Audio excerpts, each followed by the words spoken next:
Mother దినం అంటే ఈరోజు తండ్రుల దినోత్సవం అంటారు. ఎవరైతే తండ్రులను ప్రేమిస్తూ ఉంటారో వారిని ఎక్కువగా ఇప్పుడు సెల్ ఫోన్లు వచ్చినాయి కాబట్టి స్టేటస్లో పెట్టుకుంటుంటారండి.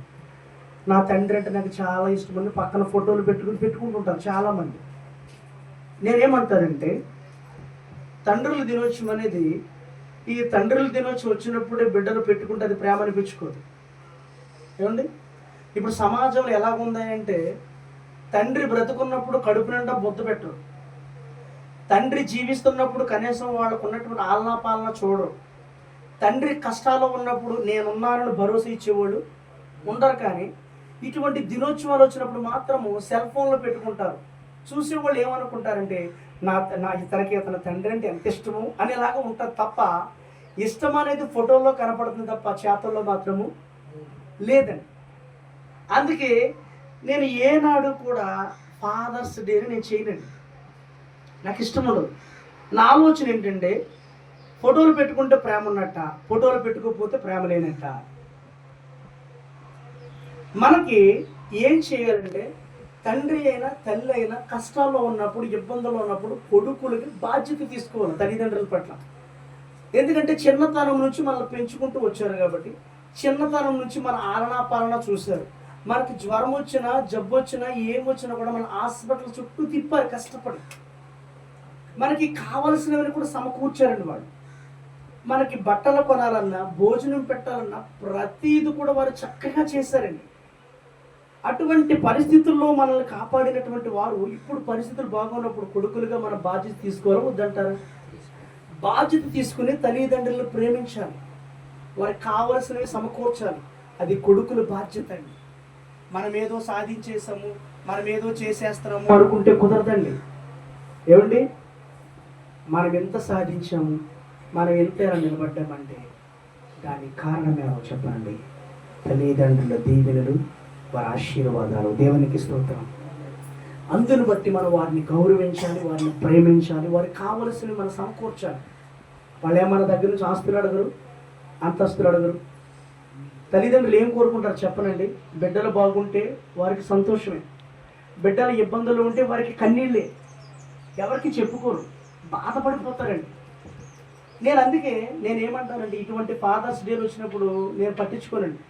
నేను చాలామంది చూస్తూ ఉంటాను. ఈరోజు చాలామంది పెట్టారు తండ్రులు ఫోటో పెట్టి కొడుకులు పక్కన నిలబడి ఫోటోలు పెట్టారు. నేను అలాంటి సపోర్ట్ చేయడం నాకు ఇష్టం ఉండదు. కారణం ఏంటంటే నా ప్రేమ ఏంటో నాకు తెలుసు, నా దేవునికి తెలుసు. తండ్రిని పక్కన పెట్టుకుని ఫోటో దిగినంత మాత్రం అది ప్రేమ అనిపించుకోదు. కడుపు నిండా భోజనం పెట్టలేవు, నువ్వు ఆపదలుంటే ఆదుకోలేవు, ఫోటోలో పెడితే ప్రేమ వచ్చేస్తుందా? ఒక్కొక్కరికి ఒక్కొక్క ఇష్టం ఉంటుంది. నా ఇష్టమైతే ఇది, ఒక్కొక్కరికి ఒకటి ఉంటుంది. ఒక్కొక్కరు పెట్టుకోవాలంటే పెట్టుకోండి, నేను వాళ్ళు కూడా తప్పు పట్టండి. కానీ నా వరకు నేను మాట్లాడుతూ ఉన్నా ఏంటంటే నాకైతే దీన్ని సపోర్ట్ చేయనండి. ఫాదర్స్ డే కరెక్టే, కానీ తండ్రి కష్టాలు ఉన్నప్పుడు ఆదుకున్నవాడే నిజమైన కొడుకు, అదే నిజమైన ఫాదర్స్ డే. దేవునికి స్తోత్రం. అయితే ఈ ఉదయకాల సమయంలో దేవుడు మనతో మాట్లాడబోతున్నటువంటి వాక్యం ఏంటయ్యా అని ఆలోచన చేస్తే ఒక్కసారి రాత్రి కొద్దిసేపు నేను వాక్యం చెప్పి ముగించేసాను. అవునంటారా? అవునండి, కొద్దిసేపే చెప్పా, ఎక్కువసేపు అయితే నేను రాత్రి చెప్పలేదండి. ఎందుకంటే చెప్పడానికి టైం లేదు కాబట్టి నేను ముగించేస్తాను. రాత్రి ఎంతవరకు చెప్పానంటే వాక్యము, మంచి తండ్రి తన పిల్లల ఎడల జాలిపడినని చెప్పాను. అవునండి, ఎప్పుడైనా ఒక గుర్తుపెట్టుకోండి, మంచి తండ్రి తన పిల్లల ఎడల ఎందుకు జాలి పడతాడో చెప్పనండి. జాలి అంటే గద్దించడమే జాలి అండి. ఒక కుమారుడు తప్పు చేస్తున్నప్పుడు తండ్రి బాధ్యత ఏంటంటే గద్దించాలి, వద్దంటారు? గద్దించాలి. గద్దించినప్పుడే జాలి పడినట్లు, ప్రేమ ఉన్నట్లు. అంతేగాని నువ్వు గద్దించకుండా వాడు ఏం చేసినా నువ్వు చూసి చూడనట్టు పట్టించుకోకపోతే మాత్రం అది ప్రేమ అనిపించుకోదు. చాలామంది అలాగే ప్రేమిస్తున్నారు బిడ్డలను. అలా ప్రేమిస్తే మాత్రము ఏదో ఒక రోజు నీ బిడ్డకి నువ్వే శత్రువుగా మారిపోతావు. ప్రియ తల్లి, ప్రియ తండ్రి, నీ బిడ్డల్ని గద్దించాలి, జాలి చూపించాలి. తప్పు చేసినప్పుడు నువ్వు వదిలేయకూడదు, గద్దింపు తత్వం కలిగి ఉండాలి. హెచ్చరించాలి, నువ్వు చేసేది తప్పురా, నువ్వు వెళ్ళే మార్గం సరైనది కాదురా అని హెచ్చరించాలంటే హెచ్చరించే తత్వం కలిగి ఉండాలంటాడు. మనం హెచ్చరించే తత్వం కలిగి ఉండాలంట. ఆ హెచ్చరించే తత్వం కలిగి తండ్రులు జీవించాలంటండి. ఎవరి విషయంలో ఏంటంటే బిడ్డలు విషయం. తర్వాత ఏమని చెప్పాలంటే మంచి తండ్రి తన పిల్లల ఎడల జాలిపడును, మంచి తండ్రి తన పిల్లల్ని శిక్షిస్తాడు, దండిస్తాడు. ఇప్పుడు ఎవరైతే మంచిగా ఉంటారో వారు ఏం చేస్తారు, తన పిల్లలు ఏం చేస్తారండి, శిక్షిస్తారు, దండిస్తారు. శిక్షించడం అంటే తప్పు కాదు. తండ్రి బిడ్డల్ని ప్రేమించు, తప్పు లేదు, కానీ శిక్షించే టైంలో శిక్షించాలి. నాకే కలిగారి బిడ్డలు అన్నట్టుగా నువ్వు వల్లమాలు ప్రేమ చూపించేకు. శిక్షించేకాడ శిక్షించు, దండించేకాడ దండించు. తప్పు చేస్తుంటే దండించు, ఖచ్చితంగా దండించవలసిందే అని బిడ్డల్ని. అలా దండించిన వాడే నిజమైన ప్రేమ గల తండ్రితో సమానమండి. అలా గద్దించకే ఏలి ఏం చేయబడ్డాడంటే, ఏలి కుమారుడు తప్పు చేస్తుంటే గద్దించగా తన ఇద్దరు కుమారుని కోల్పోయాడండి. గద్దించలేకపోయాడు. తప్పు చేస్తున్నాడు ఎరుగుండు కూడా వాళ్ళు ఏం చేయలేదంటే దండించలే. ఒరే తప్పు చేస్తున్నారా మీరు, దేవుని ఆలయానికి వచ్చే స్త్రీల పట్ల మీరు అసభ్యకరంగా ప్రవర్తిస్తున్నారని చెప్పలేకపోయారు వాళ్ళు. చెప్పలేక ఏమైపడ్డారంటే ఇద్దరు కుమారులు కూడా కోల్పోయాడండి. దావీదు గారు కూడా చేసిన పని అదే. అమ్నోన్ని గద్దించలేకపోయాడు, అబ్షాలోముని గద్దించలేకపోయాడు. చివరికి ఏమైపోయారు, అబ్షాలోము చేతిలోనే అమ్నోను చచ్చిపోయాడండి. సొంత తమ్ముడి చేతిలోనే సొంత అన్నగారు చచ్చిపోయాడండి, చంపేశాడు. చూడండి, ఇప్పుడు అబ్షాలోముని ఎవరు చంపేశాడంటే దేవుడు చంపేశాడు. తండ్రులారా, మీ బిడ్డల్ని గద్దించకపోతే వాళ్ళ పాపంలో పడిపోతారు. ఆ పాపం వల్ల నువ్వు ఎవరిని కోల్పోతావు చెప్పనా, నీ కడుపును పుట్టిన నీ బిడ్డలో కోల్పోతావు. మూడోది చెప్తున్నాడు ఇక్కడ, ఏమని చెప్తున్నాడు, మంచి తండ్రి అంటండి అక్కరలు తీరుస్తాడంట. మంచి తండ్రి ఏం తీరుస్తాడంటండి, మనకు ఉన్నటువంటి అక్కరలు ఉంటాయి, కొదువులు ఉంటాయి తెలుసండి. ఆ కొదువులు తీర్చేది తండ్రి. ఎలాగంటండి, ఇక్కడ మత్తయి సువార్త 6వ అధ్యాయం కొత్త నిబంధన పాఠ్యభాగంలో వెళ్ళిపోతే మత్తయి సువార్త 6వ అధ్యాయంలో ఒక మాట చెప్పబడిందండి. ఇక్కడ యేసుక్రీస్తు ప్రభువు చెబుతున్నటువంటి మాట చూద్దామండి. మత్తయి సువార్త 6వ అధ్యాయము 8వ వచనం చూద్దామండి. 8వ వచనం ఇక్కడ ఏమని చెప్తున్నాడు ఈయన అని ఆలోచన చేస్తే, మీరు వారి వలె ఉండకూడదు, మీరు మీ తండ్రిని అడుగక మునిపి మీకు అక్కరగా ఉన్నవేవో ఆయనకు తెలియను. ఇప్పుడు ఇక్కడ ఏమంటున్నాడంటే, మీరు అన్యజనుల వల్లే ఆలోచన చేయకుండా రేపేమి తిందుము, రేపేమి ధరించుకుందాము, రేపేమి త్రాగుతాము అని ఆలోచన కలిగి ఉంటారంట అన్యజనులు. అంటే దేవుణ్ణి ఎరగనటువంటి వారు చేసే పనులు ఎలాగుంటాయి చెప్పరండి. రేపు ఏం కట్టుకుంటాము, రేపు ఏం ధరించుకుంటాము, రేపు ఏమి తింటామని ఆలోచన కలిగిద్దంట.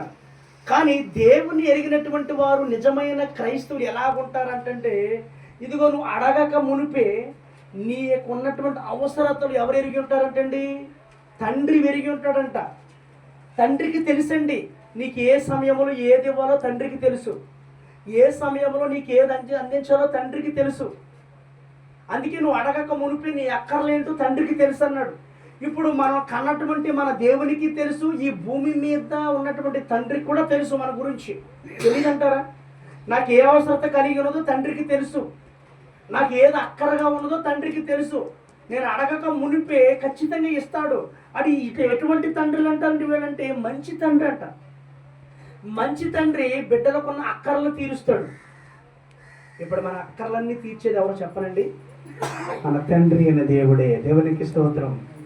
ఇప్పుడు ఆయన మంచి తండ్రి చెడ్డ తండ్రి అంటారా? ఆయన మంచి తండ్రి కాబట్టే మన అక్కర్లన్నీ తీరుస్తున్నాడు. అలాగే ఈ భూమి మీద ఉన్నటువంటి తల్లిదండ్రులు తన బిడ్డలకి ఏమేమి కావాలో అక్కర్లు తీరుస్తున్నారో తీర్చట్లేదంటారా? నానా నేను బట్టలు కొనుక్కోవాలి అని అడగక్కర్లే, పండగ వస్తుందంటే పిల్లలకి బట్టలు కొనాలి అని ఆలోచన ఉంటుందంటారా? అడగకుండానే బట్టలు కొంటున్నారా లేదంటారండి. అదేనండి అక్కర్లు తీర్చడం. నానా నేను బిర్యానీ తినాలని అడగక్కర్లే, నా బిడ్డలకి బిర్యానీ పెట్టాలనే ఆలోచన ఎవరికి కలుగుతుంది? తండ్రికి కలుగుతుంది. అక్కర్లు తీరుస్తూ ఉన్నాడు, అడగకుండానే తీసుకొచ్చి దగ్గర పెడతాడండి. అది అక్కర్లు తీర్చడం, మనకు ఉన్నటువంటి అవసరాలు తీర్చడం. చదువుకోవాలంటే నువ్వు ఏం చదువుకోవాలో, పై చదువులు కావడానికి డబ్బు ఎంత ఖర్చు అవుతుందో ఆ డబ్బు ఖర్చు పెట్టడానికి కూడా తండ్రి వెనకాడటం లేదు. బిడ్డలు ఒక ఉన్నతమైన స్థాయిలోకి వెళ్ళాలని వారికి ఉన్నటువంటి అక్కర్లు తీరుస్తూ ఉంటాడంటండి. ఇది ఉండే లక్షణం ఎవరికంటే మంచి తండ్రి కలిగిన వాడికే ఉంటుందంట ఈ లక్షణం. చెడ్డ తండ్రి అయితే నా బిడ్డలు ఏమైపోతే నాకెందుకు అనుకుంటారు. చెడ్డ తండ్రి అయితే నా బిడ్డలు చదువుకోకపోయినా పర్వాలేదు అనుకుంటారు. చెడ్డ తండ్రి అయితే అసలు ఆడపిల్లలు చదివించడం ఏంటనే తండ్రులు కూడా ఉన్నారండి. ఉన్నారా లేరంటారు? ఆడపిల్లలకి చదివేలేంటండి, వయసు వచ్చిన తర్వాత పెళ్లి చేసి అత్తారింటికి పంపించేయక అంటారు. చాలామంది ఇలాంటి మూర్ఖపు పనులు చేస్తున్నారండి. ఆడపిల్ల అయితే చదువుకోకూడదా, ఆడపిల్ల అయితే ఉద్యోగం చేయకూడదా, అంటే ఎంతసేపు ఆడపిల్ల అంటే వంటింట్లోనే దానికి ఆనుకుని ఉండాలా, వంటింట్లోనే ఉండాలా, ప్రత్యేకించి ఒక ఉద్యోగం చేయకూడదా, తలెత్తుకునేలాగా తిరగకూడదు ఆడపిల్ల అయితే. చాలామంది చేసే తల్లిదండ్రులు చేసే పనులు ఏంటో చెప్పనండి. ఆడపిల్ల కదండి చదివించడం ఎందుకు, ఎవరికొకరు పెళ్లి చేస్తే అత్తోరింట్లో పడి ఉంటుంది, 4 అక్షరాలు పిల్లలకు నేర్పించుకుంటే చాలు అనే ఆలోచన కలిగి ఉండి 10వ తరగతి అవగానే స్కూల్స్ మానిపించేసి పెళ్లిళ్ళు చేస్తున్నారండి చాలామంది. అది చాలా తప్పండి. బిడ్డలు చదువుకోవాలన్నప్పుడు మీరు చదివించండి, వారి అక్కర్లు తీర్చండి. వారు రేపొద్దున ఒక ఉన్నతమైన స్థాయిలోకి వెళ్ళిన తర్వాత నీకు ఏం కావాలో వాళ్ళు తీరుస్తారు. నువ్వు ఎలా చూసావో, నువ్వు ఎలా పెంచావో బిడ్డలుగా చూస్తున్నారు కాబట్టి వాళ్ళకు ఉన్నటువంటి ప్రేమ నీ మీద వ్యక్తపరుస్తారండి. తండ్రిగా నా తండ్రి నన్ను ఎలా చూశాడు, నన్ను ఎలా గారాబం చేశాడు, నాకు కావలసిన నాకు సమకూర్చాడు, నాకు ఏది అక్కరగా ఉందో అవన్నీ కూడా కొదువు లేకుండా నా తండ్రి నాకు సమకూర్చాడని ప్రేమతో రేపొద్దున వారు ఏ ఉద్యోగం చేసినా మొదట గుర్తొచ్చేది ఎవరో చెప్పనండి, తండ్రి. అందుకే వారికి ఉన్న అక్కరలు తీరుస్తాడంటండి. ఉదాహరణ, పరలోకపు తండ్రి మన అక్కరలు తీరుస్తున్నాడా, తీర్చట్లేదంటారు? తీర్చకుండా మనం బ్రతకగలమంటారా? ఒక్కసారి మీరు ఆలోచన చేయండి. తీర్చకుండా మనం బ్రతకలేమండి. రాత్రి ఎలాగ డబ్బులు చూడాలనుకోడండి, ఒక ఉన్నత స్థాయిలోనే ఉండాలి నా బిడ్డను అనుకోండి. ఎందుకంటే వీరు బయటికి వెళ్ళినప్పుడు వీళ్ళని అడుగుతారండి, ఏమయ్యా నీ కొడుకు ఏం చేస్తున్నాడు అని అడిగారు అనుకోండి, ఏమని చెప్తారు వీడు? నా కొడుకు చదువుకుంటున్నాడండి, లేదా నా కొడుకు ఉద్యోగం చేస్తున్నాడండి. ఈ మాటలు చెప్తే వాళ్ళకి ఎంత గర్వంగా ఉంటుందండి. కష్టపడి చదివించుకుంటున్నారండి, వారికి ఉన్న అక్కర్లని నేను తీరుస్తున్నాను, ఇలాంటి మాటలు చెబితే ఎంత సంతోషపడిపోతారండి. వాళ్ళు చెప్పడానికి సంతోషం వచ్చేస్తుందంట ఎవరిని అడిగినప్పుడు. అదే నీ బిడ్డ ఏమీ చేయకుండా కూలి పని చేసుకుంటున్నాడండి అని చెప్పామనుకోండి, కూలి పని చేసుకోవడం తప్పు కాదు, కానీ చదువుకునే వయసు కూడా చదువుకోకుండా లోకాశల్లో పడిపోయి నువ్వు కూలి పనులు చేసుకుంటే ఇక్కడ ఏమి నీ తండ్రికి గౌరవం వచ్చేది. ఉద్యోగం చేస్తేనే తండ్రికి గౌరవం ఉంటుంది. అర్థమవుతుందండి? అప్పుడంటే నాలెడ్జ్ లేదు కాబట్టి చదువుకోలేదు, ఇప్పుడు అంతా తెలుసు, జ్ఞానం అంతా ఉంది, దేవుడు ఇస్తూ ఉన్నాడు, చదువుకోవడానికి అన్నీ కూడా సౌకర్యంగా ఉంటుంది. కానీ ఎందుకు చదువుకోలేకపోతున్నాం? కూతురైనా కొడుకైనా ఉద్యోగాలు చేస్తే తల్లిదండ్రులకి గౌరవం అండి, ఆ గౌరవం ఉంటుంది. ఇప్పుడు పరలోకమందున్న తండ్రి మన అక్కర్లు తీరుస్తూ ఉన్నాడు. మనకి ఏమేమి అవసరతలు ఉన్నాయని తెలుసు, మనకి ఏమి కొదువుగా ఉన్నాయో మనకు తెలుసు. ఇప్పుడు నేను అంటాను, ఇప్పుడు మనకి ఇక్కడ ఒకటి కొదువుగా ఉంది, ఏంటో చెప్పండి? ఇక్కడ ఒకటి కొదువుగా కనబడుతుంది, నాకేంటో చెప్పండి? ఏం కొదువుగా కనబడుతుందండి? ఇక్కడ ఒకటి కొదువుగా కనబడుతూ ఉంది, ఇక్కడ ఒకటి కోసం ఎదురు చూస్తూ ఉన్నా నేను. ఏంటా కొదువు అంటే దేవుని మందిరము. ఏమండి? దేవుని మందిరం ఇక్కడ కొదువుగా ఉంది. దేవుని మందిరము లేక ఇరుకులోనే ఉన్నాము. నా దేవుడు ఈ ఇరుకును విశాలపరచబోతూ ఉన్నాడు. ఆమేన్. ఇరుకులో ఉన్నాం కాబట్టి ఇరుకులో ఉన్నవారు నా దేవుడు విశాలపరుస్తాడంటండి. కీర్తన గ్రంథంలో ఉంటుంది, ఇరుకులో ఉన్న వాళ్ళకి విశాలతనిస్తాడంట నా దేవుడు. ఒకవేళ ఈరోజు మనం ఇరుకులో ఉన్నామేమో, ఈ ఇరుకునే దేవుడు విశాలపరుస్తాడండి. ఎలాగో చెప్పన, త్వరలో మనకి ఒక మంచి ఆలయాన్ని దేవుడు కట్టించబోతూ ఉన్నాడు. ఒక చక్కటి ఆలయాన్ని దేవుడు ఇవ్వబోతూ ఉన్నాడు. అద్భుతమైన ఆలయము, కని విని ఎరిగిన ఆలయాన్ని ఇవ్వబోతూ ఉన్నాడు దేవుడు. చాలా ఆశ్చర్యకరమైన ఆలయాన్ని ఇవ్వబోతూ ఉన్నాడు దేవుడు. చూసేవాళ్ళకి కనులు విందుగా కనపడేలాగా ఇవ్వబోతూ ఉన్నాడు ఆలయాన్ని. అటువంటి ఆలయము ఈ జగన్నాథపురం అనే గ్రామంలో దేవుడు మనకి ఇవ్వబోతూ ఉన్నాడు. దేవునికి స్తోత్రం. కానీ నా అక్కర్లేంటో దేవునికి తెలుసు కాబట్టి ఆ అక్కర్లు దేవుడు ఇవ్వబోతూ ఉన్నాడు, పరలోకపు తండ్రి. అందుకే మంచి తండ్రి అక్కర్లను తీరుస్తాడంటండి, అక్కర్లను. అలాగే ఇంకా ఏమని చెప్తున్నాడంటే, మంచి తండ్రి అంటండి క్షమిస్తాడంట. మంచి తండ్రి ఏం చేస్తాడండి? క్షమిస్తాడు తన బిడ్డల్ని. తప్పిపోయిన కుమారుడు దెబ్బలాడి వెళ్ళిపోయాడు, వెనక్కి తిరిగి వచ్చినప్పుడు ఇప్పుడు తండ్రి క్షమించాడా క్షమించలేదంటారు? ఇప్పుడు ఆయన మంచి తండ్రా చెడ్డ తండ్రా? బిడ్డలు తప్పు చేసినప్పుడు ఎలాగైతే మనం గద్దిస్తామో, గద్దించిన తర్వాత మళ్ళీ మనం క్షమించాలి, వారిని క్షమాగుణం కలిగి ఉండాలి. మనమే క్షమించకపోతే ఇంకెవరు క్షమిస్తారు చెప్పండి? తల్లిదండ్రులు బిడ్డల్ని క్షమించకపోతే ఇంకెవరు క్షమిస్తారండి? ఇప్పుడు మన పరలోకమందున్న మన తండ్రి మనం ఎన్ని తప్పులు చేసినా ఆయన క్షమిస్తూనే ఉన్నాడండి. తప్పులు చేయట్లేదంటారు. ఈ భూమి మీద మనం భయంకరమైన తప్పులు చేస్తున్నామండి. క్షమించజాలని తప్పులు చేస్తున్నాం. మనం క్షమాపణ లేని తప్పులు చేస్తున్నాం. అయినా కూడా దేవుడు మనకు క్షమిస్తూ ఉన్నాడు. ఎంతో మంది త్రాగేస్తున్నారు, తప్పు కాదంటారా? ఎంతో మంది తిరిగేస్తూ ఉన్నారు, తప్పు కాదంటారా? ఎంతో మంది దేవుని ఆలయానికి వెళ్లకుండా ఇంటి దగ్గరే పరిమితం అయిపోతున్నారు, తప్పు కాదంటారా? ఇవన్నీ తప్పులే. మరి ఈ తప్పులన్నీ కూడా దేవుడు ఏం చేస్తున్నాడు? క్షమిస్తున్నాడు. చూస్తున్నాడు కానీ క్షమిస్తున్నాడు. నీ మీదకి నా మీదకి శిక్ష రావాలంటే నిమిషం మాత్రం పట్టదండి. అర సెకండ్లో వచ్చేస్తే నీ మీదకి నా మీదకి శిక్ష రావాలంటే. కానీ ఆయన మంచి తండ్రి కాబట్టి క్షమాగుణం కలిగి ఉంటున్నాడు. దేవునికి స్తోత్రం. అటువంటి దేవుణ్ణి మనం పొందుకున్నామండి. అందుకే మత్తయి సువార్త 6:14 ఏమని సెలవిస్తుంది ఇక్కడంటే, మనుషుల అపరాధములను మీరు క్షమించిన ఎడల మీ పరలోకపు తండ్రి మీ అపరాధములను క్షమించును అని ఉంటుందండి. ఇప్పుడు ఎవరి అపరాధములు క్షమించాలి? మనము మనుషులు చేసిన అపరాధములు మనము క్షమిస్తేనంటండి, మనము చేసిన అపరాధములు మన పరలోకమందున్న తండ్రి కూడా క్షమిస్తాడంట. ఇప్పుడు మన దగ్గర ఉన్నటువంటి మన చుట్టుపక్కల ఉన్నటువంటి వారి అపరాధములు నువ్వు క్షమించకపోతే నీ అపరాధం ఆయన ఎలా క్షమిస్తాడు? మీకు అర్థమవుతుందండి నేను చెప్పిన మాట? ఇప్పుడు మన చుట్టూ ఉన్న వారిని మనం క్షమించాలి. ఇప్పుడు మన చుట్టూ ఉన్నవారిని మనం క్షమించినప్పుడు పరలోకమందున్న తండ్రి మన అపరాధం ఎలా క్షమిస్తాడు? అర్థమవుతుందండి? ఇప్పుడు మనం ఏం చేయాలి? ఇప్పుడు మన ముందు అపరాధములు ఎవరైతే చేస్తున్నారో వారికి గద్దించి వారిని క్షమించు. అరే నువ్వు చేసేది తప్పురా అని వాళ్ళని గద్దించి క్షమించు. నువ్వు వాళ్ళు ఎప్పుడైతే నువ్వు క్షమిస్తావో నువ్వు చేసిన అపరాధములు ఎవరు క్షమిస్తారు? పరలోకమందున నా తండ్రి క్షమిస్తాడు. దేవునికి స్తోత్రం. అందుకే మనం ఏం కలిగి ఉండాలంటే క్షమాగుణము కలిగి ఉండాలి. తండ్రి బిడ్డల్ని క్షమిస్తాడు. మనము ఇతరులను క్షమిస్తే పరలోకమందున తండ్రి మనకు చేసినటువంటి అపరాధములు ఎన్నో ఉన్నాయి. పనికిరాని అపరాధాలు ఎన్నో చేసాం. ఆ అపరాధములన్నీ కూడా ఎవరు క్షమిస్తారంటండి? తండ్రి క్షమిస్తాడంటండి. తండ్రి ఆయన క్షమించే దేవుడు. ఆయన క్షమిస్తానని చెబుతూ ఉన్నాడు. మీరు క్షమించండి. నువ్వు క్షమించబడుతున్నావా? నువ్వు క్షమించగలిగితే నువ్వు నా దేవుని దగ్గర క్షమింపబడతావు. నువ్వు శిక్షిస్తే గనక నా దేవుని దగ్గర నుంచి నీకు ఏమొస్తుంది? శిక్షే వస్తుంది.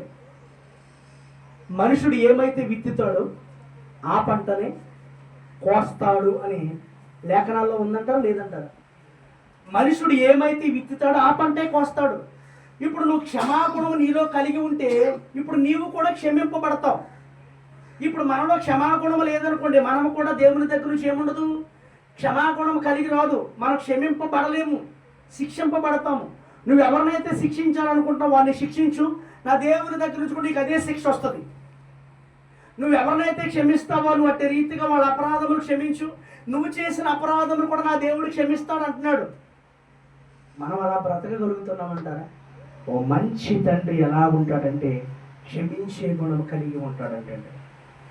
మంచి తండ్రి ఎలా జీవిస్తాడంటే క్షమించే గుణం కలిగి జీవిస్తాడు. మంచి తండ్రి తప్పిపోయిన కుమారుని క్షమించినట్లుగా తన అపరాధములు తన తప్పులు తెలుసుకుని తిరిగి వస్తే తండ్రి కూడా మన అలాగే క్షమిస్తాడు. దేవునికి స్తోత్రం.